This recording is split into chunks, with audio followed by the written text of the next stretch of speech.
Okay sir. सबको नमस्कार। मैं महिपाल सिंह ममरा, श्री राजपूत कनिष्ठा का राष्ट्रीय अध्यक्ष। आज नागौर की धरती पर है हम लोग और पूरे देश में यूजीसी का एक विरोध हो रहा है। काला कानून है स्वर्ण समाज के बच्चों के साथ, सामान्य वर्ग के बच्चों के साथ। पूरे देश को मालूम है कि जब से ये कानून आया है 1 महीने से पूरे देश का सामान्य वर्ग का युवा हर जगह अपना विरोध दर्ज करवा रहा है। आज हम नागौर की धरती पर हैं और पत्रकार बंधुओं के सामने आपके टीवी चैनलों के माध्यम से पूरे नागौर को, पूरे प्रदेश को आपके द्वारा बोलना चाह रहा हूँ।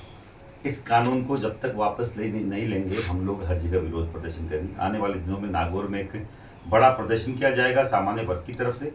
जल्द ही आपको तारीख बताई जाएगी। 18 मार्च को सुप्रीम कोर्ट के ऊपर, सुप्रीम कोर्ट का जो एक बैन आया है इसके ऊपर, उस पर एक उससे पहले हम हर जगह जाएंगे और उसके दरमियान उसको देखते हुए 8 मार्च को हम लोग दिल्ली कूच कर रहे हैं। दिल्ली में बड़ा विरोध प्रदर्शन है जंतर मंतर पर, रामलला मैदान पर। तो आपके चैनल के माध्यम से बोलना चाह रहा हूँ, हर जगह यहाँ नागौर से भी सैकड़ों की संख्या में वहाँ लोग पधारेंगे। हम लोग सब लोगों से संपर्क कर रहे हैं। और कल होलिका दहन आज है, कल राम राम का दिन है जब रंग खेला जाता है। पूरे देश का सामान्य वर्ग का युवा कल काले कपड़े पहनकर, काला टीका लगाकर होली मनाएंगे। ये क्योंकि इन लोगों ने जो हमारे युवाओं के जो जीवन का जो रंग है वो जो जिस हिसाब से खराब किया है, तो अब की बार हम लोग काली होली मनाने का हम लोगों ने ऐलान किया। पूरे देश में हर जगह जो हमारे पदाधिकारी हैं इस चीज़ का ऐलान वो लोग कर रहे हैं। यहाँ नागौर में आपके द्वारा मैं खुद राष्ट्रीय अध्यक्ष ये बोल के जा रहा हूँ, हम लोग कल काली होली मनाएंगे, काला टीका के लगा के होली मनाएंगे। और जब तक ये विरोध, ये यूजीसी का जो काला कानून है वापस नहीं होता, हम लोग पूरे देश में विरोध करेंगे। आप बताएं कोई। ये जो कोर्ट ने जो फैसला दिया था उसके बावजूद आप जो विरोध कर रहे, तो क्या कोर्ट पर जो फैसला दिया उसके ऊपर क्या आपको विश्वास थोड़ा कम है क्या? सरकार, कोर्ट ने कोई फैसला नहीं दिया। कोर्ट ने केवल यूजीसी पे स्टे लगाया है। और कोई भी अगर कोई व्यक्ति बोल रहा है कि कोर्ट पे विश्वास कम है या ज्यादा है, तो आपके चैनल के माध्यम से बोल रहा हूँ, कोई भी नियम कानून बनता है संसद में बनता है, सांसदों की सहमति से बनता है और दर्ज होता है संविधान में।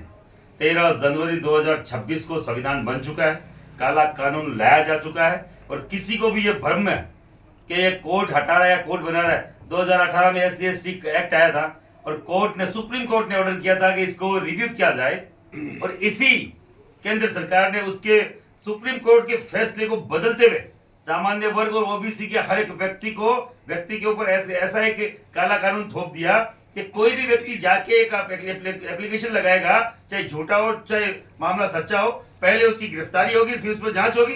इस भारत देश में रेप जैसे जघन्य अपराध पे भी मेडिकल जांच पहले होती है और फिर जाके उस पर क्या होता है कि इसका रेप हुआ कि नहीं, बलात्कार हुआ कि नहीं। और आप एक छोटी सी एप्लीकेशन पर किसी का जीवन खराब कर दोगे। अभी आपको मालूम होगा विष्णु मिश्रा 20 साल से है, माँ बाप मर गए, भाई बहन मर गए, अपनी पूरी फैमिली उसकी खत्म हो गई, पूरा परिवार का एक एक चीज बिक गया उसको बाहर निकालने में। 20 साल बाद में अगर वो निर्दोष होके आता है और वो क्या वो जिंदगी गुजारेगा, कहाँ 20 साल कौन लाएगा उसका?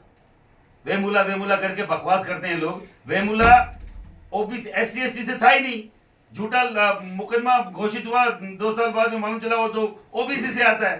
पूरे देश में हो गया वेमुला के कारण से ये यूजीसी का काला कानून आया। भैया वेमुला जैसे तो फर्जी खूब घूम रहे हैं जिन्होंने सुसाइड किया है।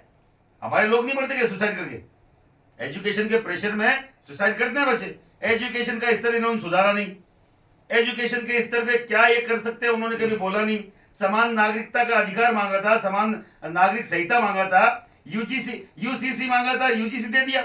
किन्होंने आपसे डिमांड करी यूजीसी दो? आप कौन वो कोई संस्था थी या कोई समाज के व्यक्ति थे जिन्होंने यूजीसी मांगा? आप ये देखिए कि आपके शिक्षा के मंदिर में बच्चे एक साथ पढ़ नहीं सकते, ऐसा काला कानून न तो हम कहीं सहन करेंगे और न स्वीकार करेंगे। सामान्य वर्ग का हर एक व्यक्ति, चाहे ब्राह्मण हो, बनिया हो, कायस्थ हो, राजपूत हो, और चाहे पठान हो, चाहे ईसाई हो, जो इसमें आते हैं, पाटीदार आते हैं, भूमिहार आते हैं, पूरे देश में विरोध हो रहा है। चाहे हमें तख्ता पलट करना पड़े, कोई फर्क नहीं पड़ता। हम वो लोग हैं जिन्होंने इस भारतीय जनता पार्टी को बनाया, हम बिगाड़ना भी जानते हैं। देश में जगह जगह विरोध किया जा रहा है और कई टाइम से ये विरोध जारी भी है। उसके बाद में भी सरकार नहीं चेत रही है, तो सरकार आखिर क्या मंशा रखती है युवाओं के प्रति, देश के प्रति? हम तो डूबेंगे सनम, तुम्हें भी ले डूबेंगे। नरेंद्र मोदी की यही मंशा, उनको मालूम है अब की बार में आना नहीं, और ऐसा भट्टा बिठा के जाऊं इस भारतीय जनता पार्टी का कि 10 साल तक कोई इससे कोई प्रधानमंत्री बन नहीं पाए। हम तो चाहते थे कि ये हिंदू राष्ट्र बने, हम तो चाहते थे हिंदू एकता है, और आ भी रही थी। पूरे देश ने देखा है कहीं ना कहीं अब इन सालों में जातीय खाइयां पटने लगी थी, मिट रही थी। इन्होंने वापस यूजीसी लाके हमारे बीच में, भाई भाई के बीच में इतनी बड़ी दीवार खड़ी कर दी, खाई खोदने का काम किया है। जो कौन भरेगा उसको? बटोगे तो कटोगे, कौन बांट रहा है? यही लोग बांट रहे हैं। अभी अजमेर में आए थे, हम लोगों ने स्पष्ट कहा था कि हम आपको काले झंडे दिखाएंगे। पूरी सरकार लग गई हमें मैनेज करने में, हमें नजरबंद किया गया, सैकड़ों लोगों को पकड़ लिया गया। मैं खुद 5 दिन नजरबंद रखे, कल छूट गया। और आते ही मैंने कल 2 बड़े प्रोग्राम किए, दौसा में किए, गंगापुर सिटी में किए। हजारों की संख्या में लोग सड़कों पे थे, और उसका विरोध था कि महिपाल सिंह को कैसे पकड़ा आप लोगों ने।